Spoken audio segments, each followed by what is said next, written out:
My in-laws were drunk. Despite the whispers from people around us, my in-laws didn't seem to care as they kept yelling at me. Well, I guess it's too late since you're already married, but if you want to be part of this family, you need to show us you have enough money, they said. Yes, your dad is right, so make sure to give us $1,000 a month as a new bonus, they'd added. I was stunned by their words. I couldn't believe they would say such things at a wedding reception. I just stared at them, my face going pale. My dad took the microphone from them. Enough is enough. Don't you realize you're making fools of yourselves? He said. My name is Linda. I'm a 30-year-old office worker. I'm currently dating Larry, who is 32, 2 years older than me. I met him through a friend who was worried about me being single, so she introduced me to Larry. After dating for a year, Larry proposed, and now we are soon to be married. I lost my mother when I was very young, and my father raised me by himself. He worked very hard to take care of all my needs. I didn't have many worries growing up, but losing my mom, who I loved so much, deeply hurt me. Because I lost someone I cared about so much, I was cautious with my emotions. That's why I hadn't really dated anyone since my school days. I even thought it would be okay if I stayed single forever. Then I met Larry. At first, I didn't feel any romantic feelings for him, even though he asked me out many times. Larry really cared about me and was always a gentleman. Slowly, I began to open my heart to him, and we started dating. He kept caring for me, and I felt very happy. He became very special to me, and I started thinking I wanted to be with him forever. Then he proposed, and we decided to get married. Larry understood everything about me and was always kind to me no matter what. Don't worry, if you're ever feeling unsure about something, I'll be here for you until you feel better. I love you, Linda. You can count on me, he would say. His words moved me. He promised to make me happy for the rest of my life. Just being with him warmed my heart. If he cared that much for me, I thought I should do the same for him. When I told my father that we decided to get married, he was so happy that he cried. Wow, Linda, you're finally getting married. I'm so happy for you, he said. Oh, Dad, you're being dramatic, I joked. Wow, I hadn't heard anything like that from you until now. I was always worried that you might never get married, he replied. Oh, really? I had no idea you were worried about that, I said. Well, every father worries about his daughter, you know. Anyway, congratulations, he said. Thanks, Dad, I replied. I was so happy to be congratulated by my dad, who had raised me by himself. I thought I would probably cry at the wedding, and my dad would probably cry even more since he was already crying now. With that, Larry and I started preparing for our wedding. We were both busy with our jobs, so our days were very hectic. We worked during the weekdays and made wedding preparations over the weekends. There was no time to rest. Our calendars were always full. On the rare day off, we were supposed to visit Larry's parents' house. It was my first time meeting them. Larry had met my father right after he proposed to me. Originally, I planned to visit Larry's parents soon after, but they were busy and our schedules never lined up. Finally, we managed to arrange a visit. As we arrived, I suddenly felt nervous. Don't worry, my parents are very kind, Larry reassured me. His words made me feel a bit better, and I rang the doorbell. It was his mother who opened the door. Mom, I'm home, Larry said. Welcome home, Larry. It's so good of you to come, his mother replied warmly. As she talked with her son, I greeted her politely. Nice to meet you. My name is Linda, and I'm Larry's fiancée. I see, so you're Linda, she said, her tone shifting. She looked me up and down, her smile fading. Then she led us to the living room, where her cold attitude remained. Linda, I'm curious about what you bring to the table. Larry is our treasure and our only child. If you're going to marry him, you need to be a suitable wife. Are you worthy of him? She asked, sounding more like an interrogation. I was taken aback by her question. I hadn't expected such a cold attitude from my future mother-in-law and was at a loss for words. You're going to join our family, you know. Are you ready for that? She continued. True, marrying Larry meant joining his family, but it's not like Larry's family were the Kennedys or some well-known high society family. It's not like I was marrying into a royal family. Why was I being asked to make such a commitment? Besides, I wasn't even going to live with them. I don't like being pressured with questions like these. As I was thinking about how to respond, his mother seemed impatient with my slow reply and scolded me harshly. When I ask you a question, answer me right away. You're so rude, she snapped. I'm asking if you're ready for this, she continued, raising her voice. Despite feeling overwhelmed, I managed to say, I hope that Larry and I will support each other in our marriage. When I said that, his mother was not convinced. What a naive thing to say. You aren't just going to support each other. You were supposed to support Larry. It's your job as a wife to support your husband. You don't even understand the basics, she criticized. Then Larry's father, who was sitting next to her, intervened. Honey, calm down. Sorry about that, Linda. You must have been startled by my wife's words, he said, trying to ease the tension. It's all right, I replied, trying to remain calm. His mother is very protective of her only son. Maybe she was just nervous and spoke without thinking. Just then, Larry's brother walked in. He spoke in a quiet, calm, and gentle tone. He seemed like a kind man, which gave me a moment of relief. But that relief was short-lived. With a smile on his face, he said the most unexpected thing. What my wife says is actually justified. What concerns me the most is that you come from a single-parent family. What do you mean by that? I asked, confused. Well, being raised by just one parent doesn't have a good public image. We can't be too happy to have such a person become the wife of our only son, can we? He explained. Hold on a minute, I said, unable to let this comment slide. What is wrong with being raised by a single parent? My father worked very hard to raise me by himself. I am very thankful for my upbringing, and I am proud of my father. Being raised by a single parent doesn't make me any less valuable. But they still argued. Since you were missing one parent, you couldn't have learned how to be a good wife, do housework, and such. I responded, I did a lot of housework to help my father. I can also cook pretty well, so please don't say that. Despite my response, Larry's words ignored what I said, and he finally stated, I will allow you to marry Larry, but in exchange, you must promise to devote everything to us because we are Larry's parents. Can you promise me that? What? I was shocked. Wow, since you came here to ask for our permission to marry our son, you do know what your duties are, don't you? Before I could say more, he continued the conversation. I found that my in-laws had completely taken over the conversation, giving me little chance to respond.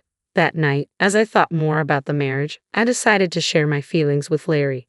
Say, Larry, do your parents always talk to people like that? What about it? Larry seemed unfazed. I was surprised that Larry didn't see anything wrong with what his parents had said to me. Well, I mean the way your parents spoke to me and what they said. Oh, really? Well, they were just talking about whether you were ready for this marriage.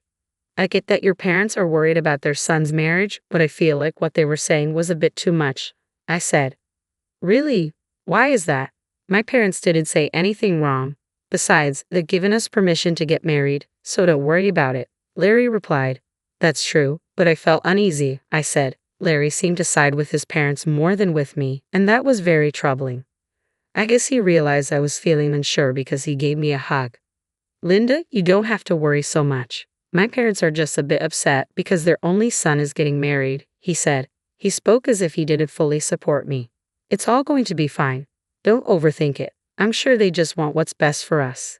They want us to be as good of a couple as they are. That's why they were a bit harsh. Oh, really? I replied. Like he said, maybe his parents have high expectations for us.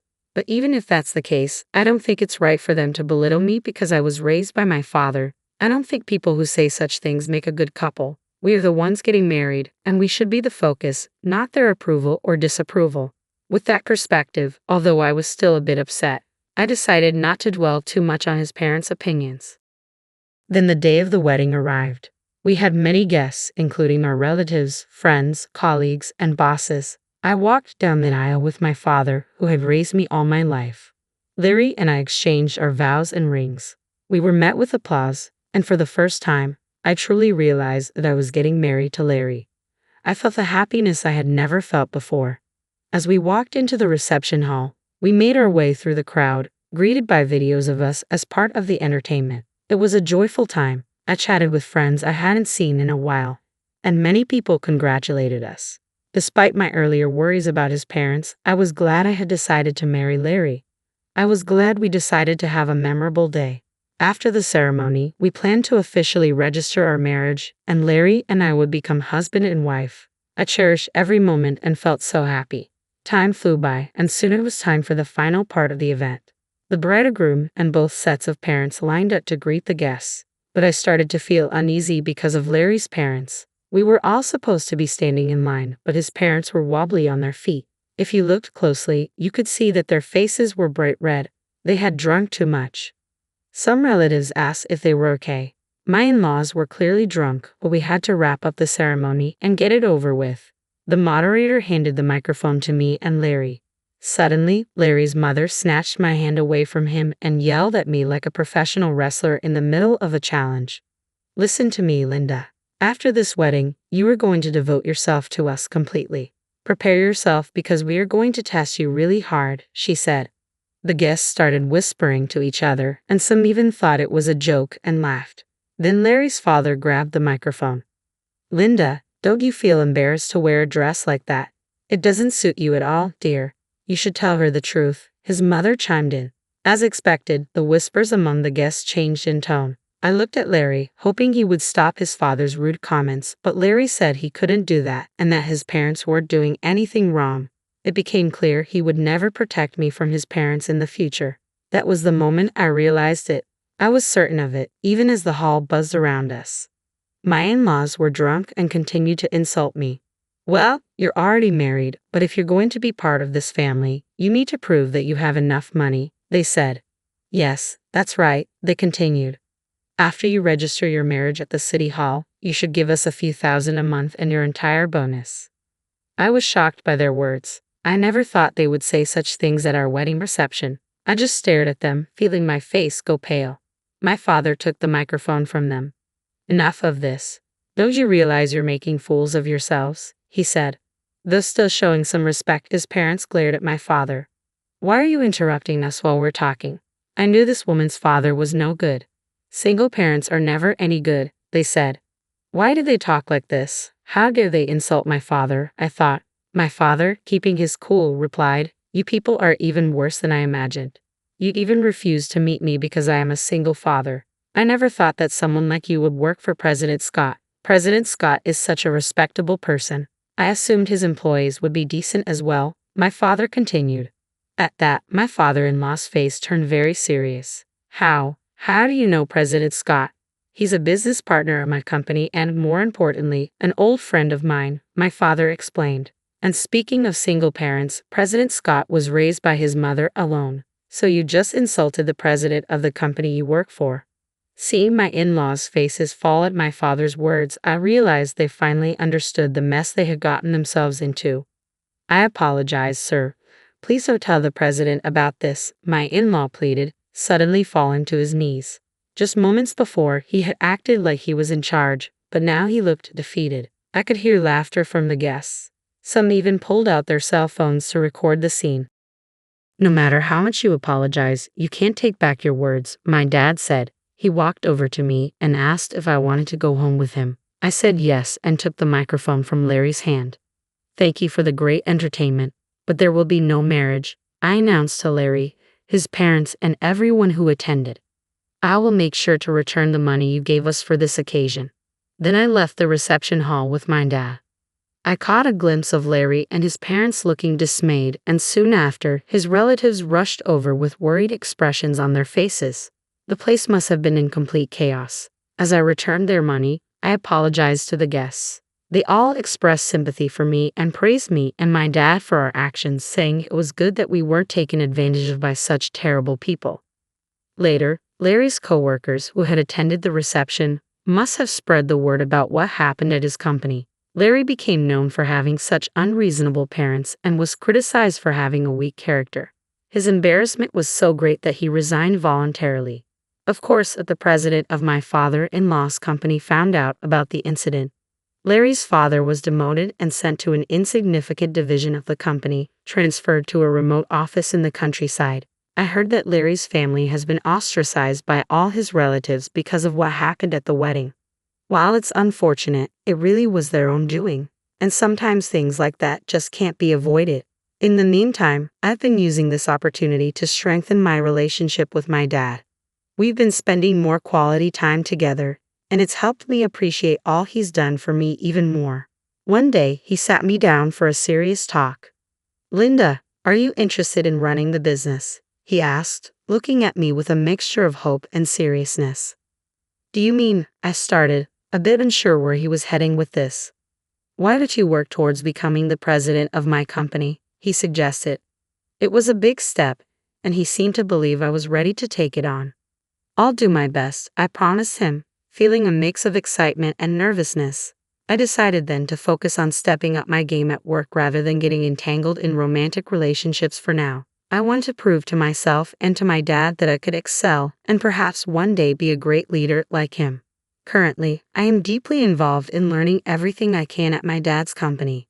The work is challenging but fulfilling, and I'm determined to make the most of this opportunity. Reflecting on the wedding fiasco, it's clear that Larry's in-laws were quite unreasonable, turning what should have been a beautiful event into a spectacle. Thankfully, since the marriage wasn't officially registered, Linda, myself in this scenario, was spared from a legally binding mistake. Now, free from any marital ties and with no looming in-law issues, I can focus solely on my career aspirations. It's a relief to know that out of a chaotic situation came a clear path forward for me. I look forward to what the future holds and am excited about the potential of leading the company. I wish myself all the best and hope that anyone watching this story can take something valuable from it. Thank you for staying till the end. Please consider subscribing if you enjoyed this story, and I hope to see you in the next video.